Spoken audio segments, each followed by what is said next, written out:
Gujarat Chief Minister Narendra Modi may have visited Japan a number of times, but his visit this time is said to be far more significant for building stronger ties with the land of the rising sun, since it will be his first visit to the country as the Prime Minister. There are expectations that his bilateral visit to Japan would take the Indo-Japan strategic and global partnership to a new level. Cooperation in the fields of defense, civil nuclear energy, infrastructure development and rare earth materials, besides enhancing business ties, topped the agenda of his 5-day trip. इस यात्रा का कार्यक्रम जापानी सरकार के विशेष सम्मानों से परिपूर्ण है, जिसमें प्रधानमंत्री आबे प्रधानमंत्री मोदी को विशेषतः मिलने के लिए क्योटो जा रहे हैं। दोनों देशों की सरकारों और लोगों का ये मानना है और उम्मीद है कि इस यात्रा से हमें अपने सामरिक और वैश्विक साझेदारी को मजबूत करने के साथ साथ क्षेत्रीय और वैश्विक शांति और समृद्धि के लिए अवश्य योगदान देगी। Prime Minister Narendra Modi will land in smart city Kyoto on Saturday in the first leg of his Japan trip. In a special gesture, Japanese Prime Minister Shinzo Abe will fly to Kyoto to receive him. From Kyoto, Prime Minister will travel to Tokyo, where he will have detailed talks with Abe.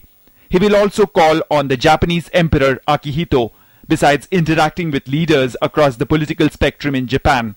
The visit affords for us an opportunity to broaden our bilateral ties.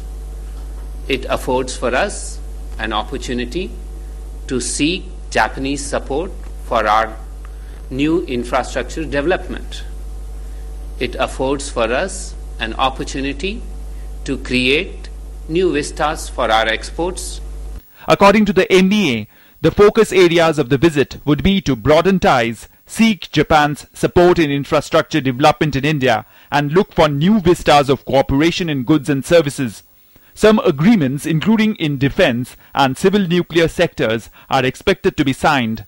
On the civil nuclear deal, the MEA said that talks over the last 4 years have yielded substantive results lately, and discussions are taking place at the technical level. In the field of defense, the two countries seem set to expand their existing cooperation in military exchanges, as an agreement could be signed on the joint production of US-2 amphibious assault aircraft. India will also seek Japan's assistance in its endeavor to have bullet trains. The two countries will also set new trade targets, considering that the current levels of bilateral trade, which stand close to $16 billion, do not match the potential of their relationship.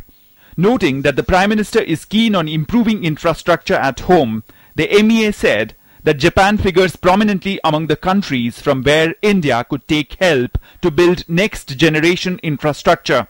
In the field of rare earth materials, it said that the two companies involved on either side are working through the commercial aspects, and a deal could be signed once the exercise fructifies.